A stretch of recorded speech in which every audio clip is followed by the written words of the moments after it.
Deadly riots over the government's plan to avoid defaulting on its loans. Is that the unemployment keeps rising, and it has to keep rising just because we have an excess supply of goods, which is this is all borrowed money that our and that kids debt is owned by banks in other countries. about $1 trillion Going in over bonds. M-O-N-E-Y, in the form of a convenient personal loan. A filter cigarette that delivers the taste, and 45 malt liquor. Are you hot? Planning to bomb Iran. Sponsoring terror attacks in Iraq. And there's Army strong.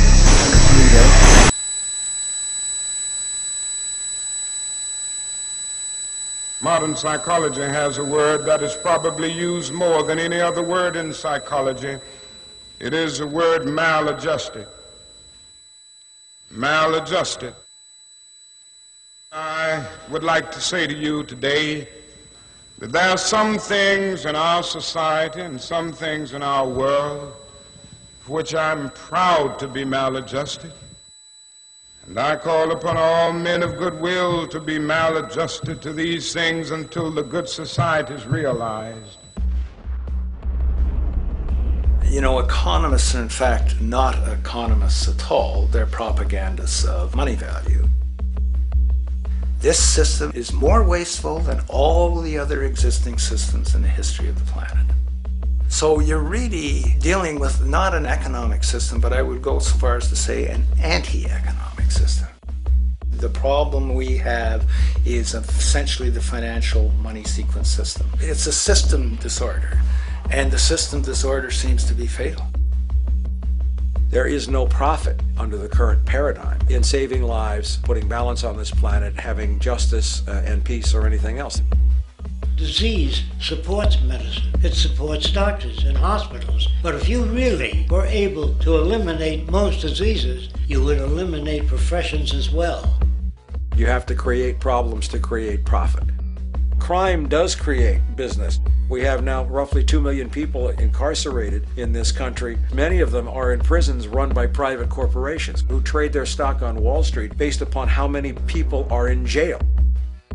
But that's a reflection of the culture in which we live, in which we've all, to one degree or another, endorsed. I think the biggest barrier would be the values that people are taught to uphold that system. At the social level of life organization, it isn't a genetic program or a genetic defect. It's a value system disorder. What you have to understand is that the intellectual culture of a society actually reflects the power interests in that society, the dominant perspective. In the past, throughout almost all of human history, the main threat to human survival was nature. Today it is culture. Not only does structural violence kill more people than all the behavioral violence put together, structural violence is also the main cause of behavioral violence. Some colleagues at Harvard studying this suggested that inequality acted as a social pollutant because it affects almost everyone in society. The immune system cannot recognize the invasive cancer, and it takes over the whole body until the body collapses. And we're in that spasming, collapsing form now. So the system has to be corrected, not print more money and give it to banks. That doesn't deal with the problem.